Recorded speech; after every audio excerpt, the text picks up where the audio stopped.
Hey Gouliacs, I hate the word monster being used as something bad. It's such a cliche. Monsters are what people make of them. But what if we're the monsters? What if we create something that people don't understand?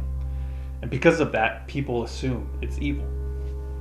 Dr. Victor Frankenstein, a scientist, pushed the limits of what is considered ethical. He developed a creature, the creature, that people feared. Mary Shelley's story was not only amazing, but it's also a story of reflection. How humans can create, destroy, and judge what we don't understand. At just 18 or 19, Mary Shelley wrote Frankenstein on a bed. A bed, one stormy night. And shit, what a story. Am I right? We'll talk a little bit more about Mary Shelley later on the episode.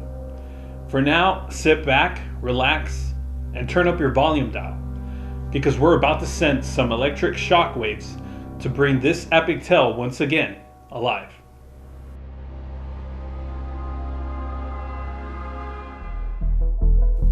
If you've been following Ghoul Radio, you know we speak to experts on the topics we talk about. For this episode, we did just that. There would be no Frankenstein story without its author, Mary Shelley. To tell us more about Mary Shelley, let me introduce a TAMU professor who is part of the English program, Dr. Paul Niemeyer. We read you specialize in Victorian literature. You also taught at TAMU a signature course on the novel Frankenstein. Why did you choose to do a course on this novel? Well, the signature courses were something we don't do anymore. At least the humanities department doesn't do them anymore. So it's been a lot of years since I taught it, but it was a great idea to show first-year students that their majors don't exist in a vacuum, or the courses that they take don't exist in a vacuum, that they have applications all over the place to different subjects. And we were all challenged to come up with different classes, and I thought Frankenstein would be the perfect thing to do, because think about all the applications Frankenstein has. It's a work of literature, and it's a work of literature that's still around, and it's around in interesting ways. I mean, think about it. It's a novel that actually gave us a noun and an adjective. You know, if somebody's called a Frankenstein, you know what they're talking about. Or if you say that some science is Frankensteinian, you know what they're talking about. And it's a novel that has all these different applications to it.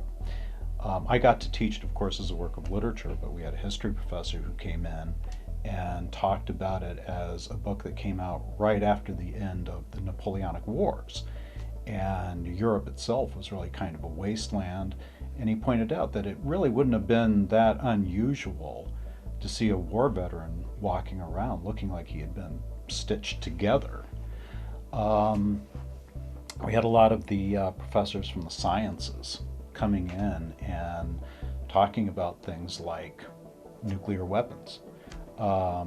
We even talked about Oppenheimer. This was, of course, the movie hadn't even been thought of, much less made, but we were talking about Oppenheimer as kind of a real world Frankenstein, a man who pursued this incredible, dangerous science, and then once he brought it into the world, he said, "Oh my God, what did I do?" We talked about Godzilla as kind of one of the descendants of Frankenstein. We talked about things in science that seem to have echoes of Frankenstein, mainly cloning, bioengineering, especially bioengineered foods. That was one of the things that students found most interesting, the Frankenfoods. So it was really a fun class to do, and I think that the students got a lot out of it. Can you tell our audience who Mary Shelley was? Well, there are a lot of conspiracy theorists out there who like to say that Mary Shelley couldn't have written the book. She was only 19. Some people have said that her father really wrote it. Some people said that her husband, Percy Shelley, the poet, really wrote it. But no, she wrote it. She came from two of the biggest intellectuals of the day. Her father was William Godwin, who was a philosopher. He was a political theorist. He was a pretty good novelist himself. And her mother was Mary Wollstonecraft, who was one of the first great feminist thinkers. She wrote a groundbreaking book entitled Vindication of the Rights of Woman, and she wrote novels herself. So both Mary Shelley and Sydney Sweeney, have great genes. One of the most interesting things about her parents, Mary actually never knew her mother. Mary Wollstonecraft died 11 days after Mary Godwin, later Mary Shelley, was born. And I think that actually feeds into to Frankenstein, because Mary felt this loss of a mother, and she also felt tremendously guilty about it. However, she had nothing to do with what happened. Mary Wollstonecraft was very modern. She did not want to have a midwife deliver her baby. She insisted on having a physician do it. And she would have been better off with a midwife, because midwives wash their hands. Physicians didn't. In fact, that was at a time when they rather believed that dirt was protecting them from all the miasmas that were making them sick.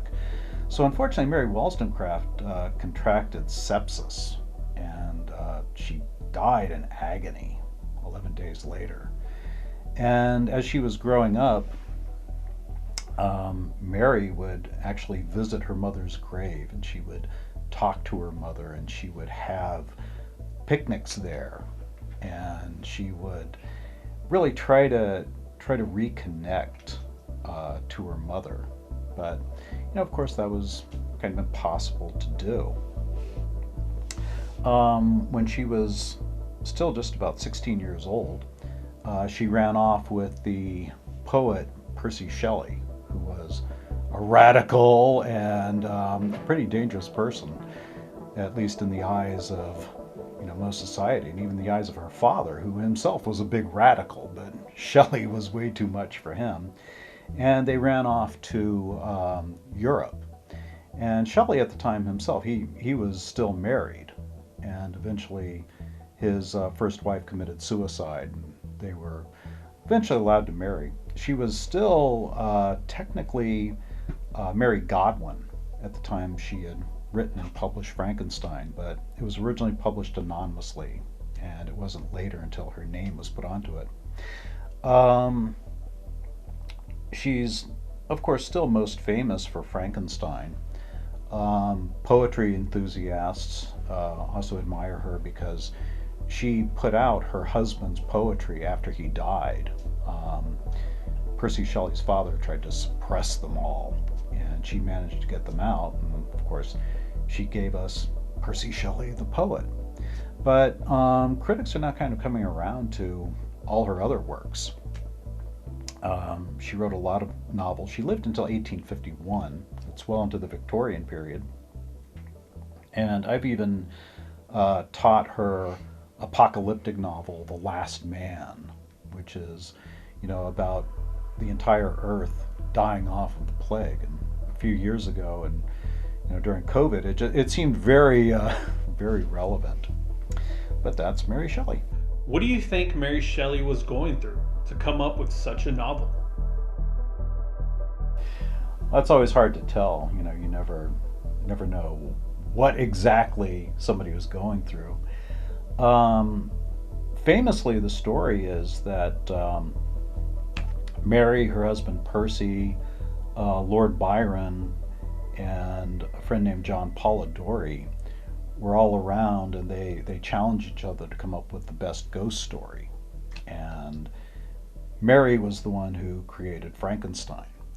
What inspired it, like I said, I do think a lot of it is just this idea of someone coming into the world without a mother. That you have the creature comes into the world with a father who immediately abandons him and neglects him. Another thing that no doubt was inspiring her was science at the time. Um, the Shelleys were followers of galvanism, and galvanism, of course, that's today we know it's a pseudoscience, but famously the easiest thing is they would take severed frog legs and run an electrical charge through them, and the legs would move. And in larger things, they would actually take things like a severed cow's head, and the cow's eyes would open and would look around. There are even stories of them using cadavers, and these would have been executed criminals. And part of their punishment, they were hanged in life, and then in death, their bodies would be given to surgeons to experiment on, and they would take dead bodies and run electrical currents through them, and they'd be animated that way. And there were people who did really believe that galvanism may be something that would animate the dead, bring the dead back to life. So in a lot of ways, I think Frankenstein is kind of the first modern science fiction novel. I've even had disagreements with some colleagues. No, it's gothic horror, and I said, no, it's science fiction. It's got some gothic elements in it, but there's nothing supernatural about it. There are no demons, there are no ghosts. It's all science. That's the thing that's haunting people. That is what I think could have inspired her. What are your thoughts on the monster in the Frankenstein novel? How do you define him? Well, for one thing, I never call him the monster. He's the creature. He's created. Again, I think he's an abandoned child. Mary Shelley makes it clear that he's not monstrous. He's hideous to look at. She actually describes him as looking like a mummy.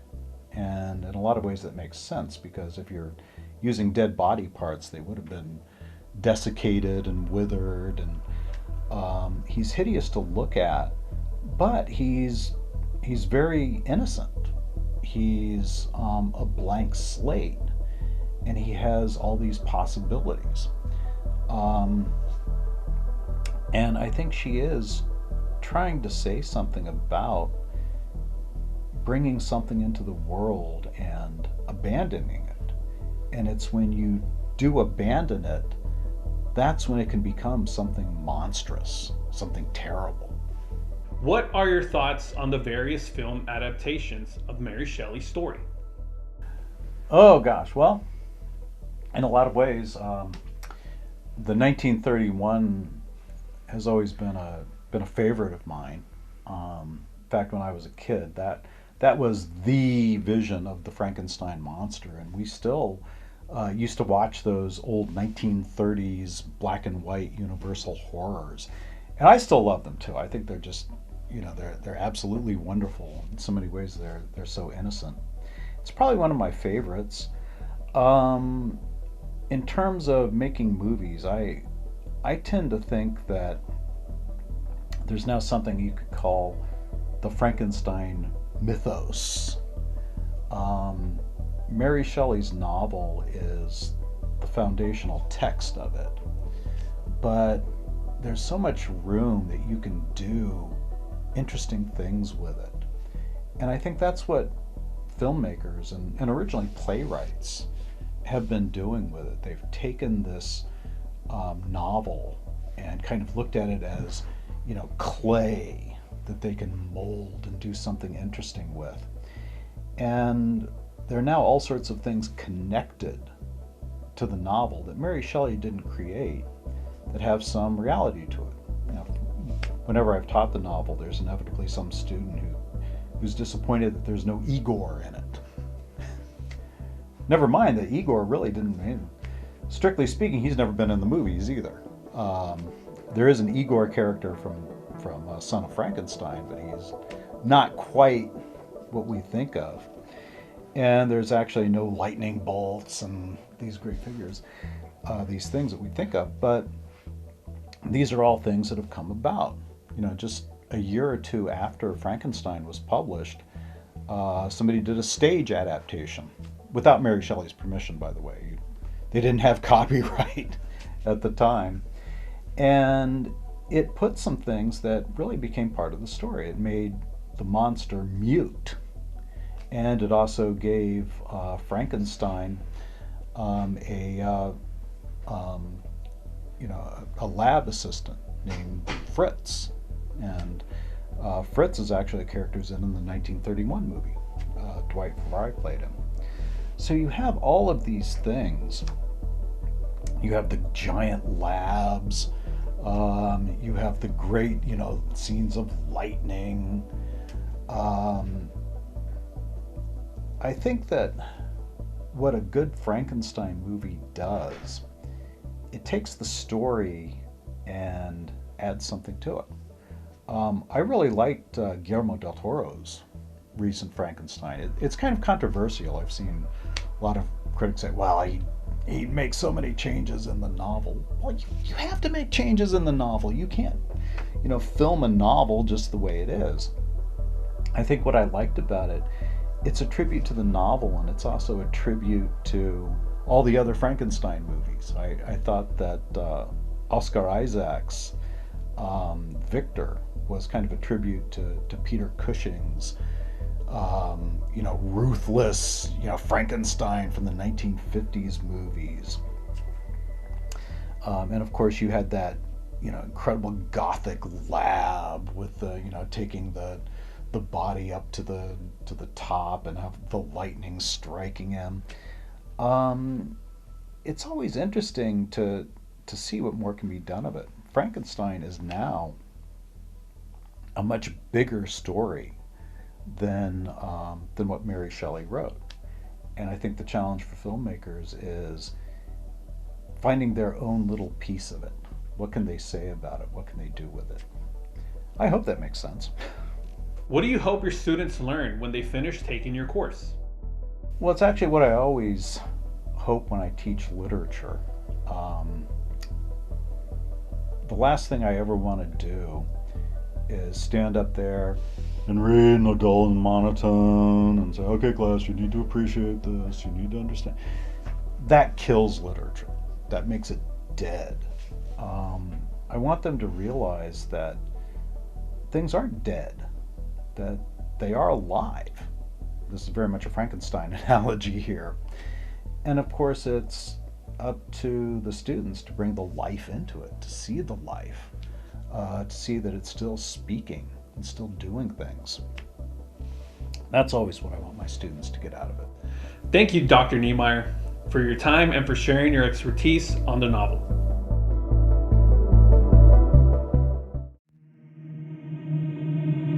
After listening to Dr. Niemeyer and watching several films like Guillermo del Toro's 2025 film of Frankenstein, to watching interpretations of Frankenstein's like Frankenhooker from 1990, which is a trip. I recommend y'all watching it. It's very entertaining. Watch it drunk. I have my own thoughts about the monster. First and foremost, Dr. Frankenstein is a brilliant asshole. The creation of Dr. Frankenstein is seen as a monster because the creature doesn't turn out the way Dr. Frankenstein wants. So Dr. Frankenstein tries to kill him or chains him up. Worse yet, he abandons him. It's pretty fucked up. Dr. Frankenstein is his father, and he tries to kill his own son. But the creature just wants to be loved. He is a highly intelligent vegetarian who just wants to be loved, and is completely misunderstood. He is driven to kill because of how badly he is treated. I mean, the poor creature was just pushed to the limit.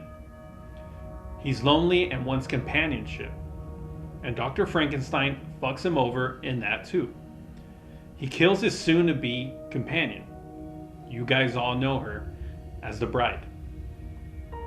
I can't tell if the creature commits suicide or just roams the earth alone.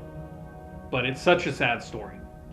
And the theme I took from it, he was judged and misunderstood, and was hated and feared for no reason.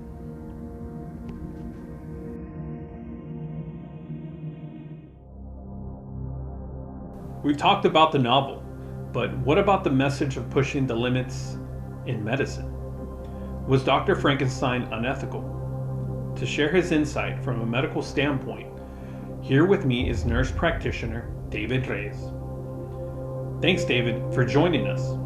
First things first, how does Frankenstein relate to ethics and science? One thing we should ask is, what is ethics? And ethics is doing what is the right moral thing, but is it towards one individual or as a collective? Frankenstein really pushed that boundary. In a sense, he did break a lot of ethics, because I would assume none of his participants in his experiments provided consent. Modern society, any participants in healthcare do have to provide consent. Those who are receiving any type of treatment or who are volunteering for the advancement of science do have to provide consent. So my understanding to Dr. Frankenstein, yeah, he when he broke a whole bunch of ethical rules and moral rules in that movie, but I understand his principle, which is trying to understand the body to its full extent and how to push boundaries and science to its maximum level. So I understand his approach or perspective towards his experiments, but yes, he did break a whole bunch of ethics or moral standards to achieve what he achieves in that novel. What can Frankenstein teach clinicians about patient care? There's always educational opportunities, right? From people doing the right things and the wrong things. One thing that we can learn from him, going back to the same thing, is consent, keeping our patients informed. Keeping our patients informed. I've always, whoever I teach myself, I always teach your patients. Keep them as informed as you possibly can, even with topics that are very complicated. But I believe a person that is more informed about any particular topic is more likely to adhere to treatment. Because you do see this a lot. This is very common, where physicians or nurse practitioners or any healthcare provider is easily to assume that our knowledge is common knowledge, and it's not, right?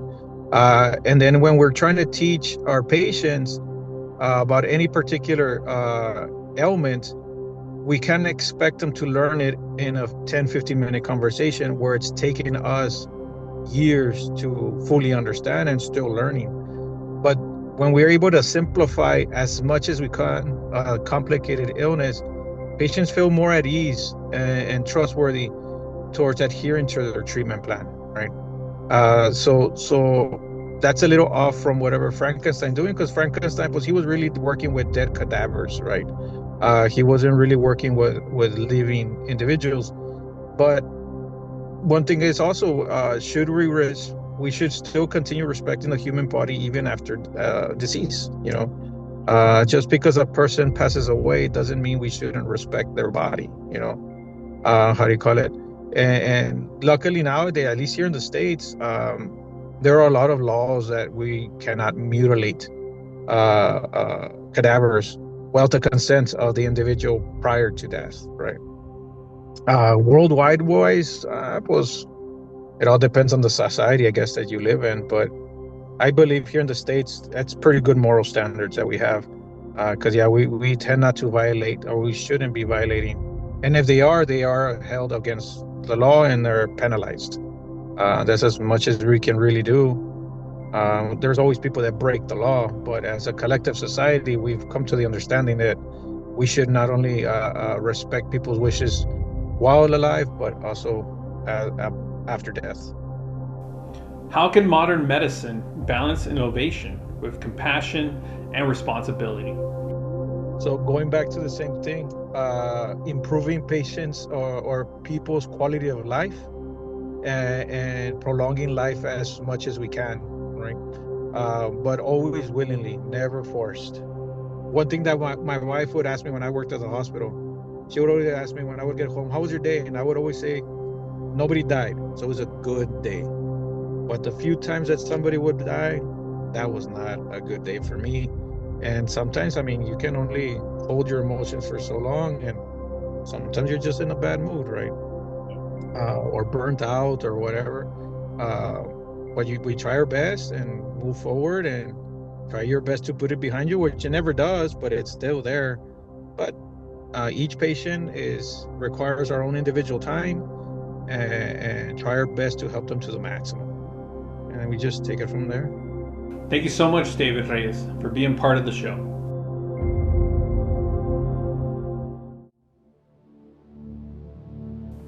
I blame Hollywood for messing up Dr. Frankenstein's creature.